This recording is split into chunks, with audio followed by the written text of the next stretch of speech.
காலை வணக்கம். இது வந்து நவக்கிரக Yatra government AC bus ticket வந்து ப்ரீ புக் பண்ணோம்.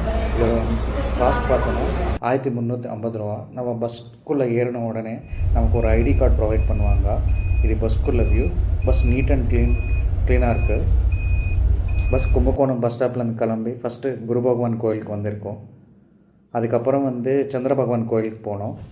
இது அங்கே இருக்கிற கோனர் வியூ.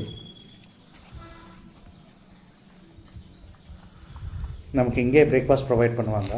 அதுக்கு தனியாக ரூ. 60 சார்ஜ் பண்ணியிருக்காங்க. பிரேக்ஃபாஸ்ட் நல்லாவே இருந்துச்சு.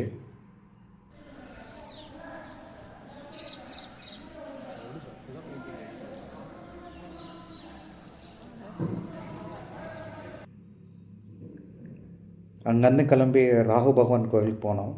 அங்கே ஒரு ஸ்பெஷல் பூஜை பண்ணாங்க. இது அங்கே இருக்கிற கோனர் வியூ. நமக்கு ஆக்சுவலாக 2 பஸ் இருக்கும். ஒன்று வந்து நான் ஏசி, ஒன்று வந்து ஏசி பஸ்ஸு.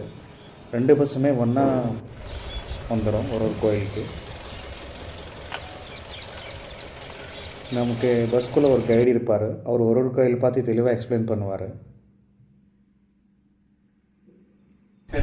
அனிஷா என்ன சொல்கிறாங்க அப்படின்னு பார்த்தீங்கன்னா, சரி ரைட் அப்படிங்கிறாங்க. ஆனால் அந்த 3 பேருமே ஒரு கண்டிஷன் முடிச்சதுக்கப்புறம் நாங்கள் என்ன பண்ணுறாங்க அப்படின்னா, இது அந்த கோயிலோட பிக்ஸு.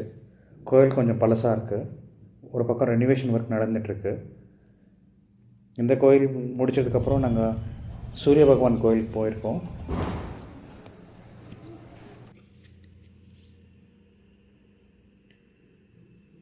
அதுக்கப்புறம் வைத்தியநாதன் டெம்பிளுக்கு போயிருக்கோம். இது அங்கே இருக்கிற கோனேர் வியூ.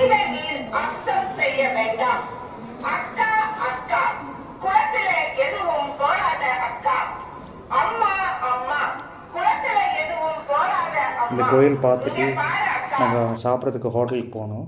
அதுக்கு 90 ரூபீஸ் சார்ஜ் பண்ணாங்க. மீல்ஸ் நல்லாவே இருந்துச்சு. சாப்பிட்டு முடிச்சதுக்கப்புறம் கேத்து பகவான் கோயிலுக்கு போனோம்.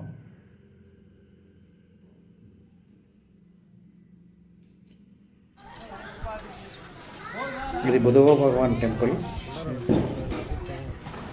அங்கே இருக்கிற கோனேர் வியூ வந்துடும்.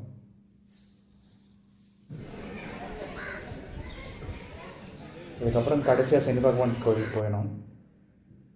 அங்கேருந்து பஸ்ஸு 8:30 மணிக்கு கும்பகோணம் பஸ் ஸ்டாப்பில் எங்களுக்கு ட்ராப் பண்ணிச்சு. தேங்க்யூ.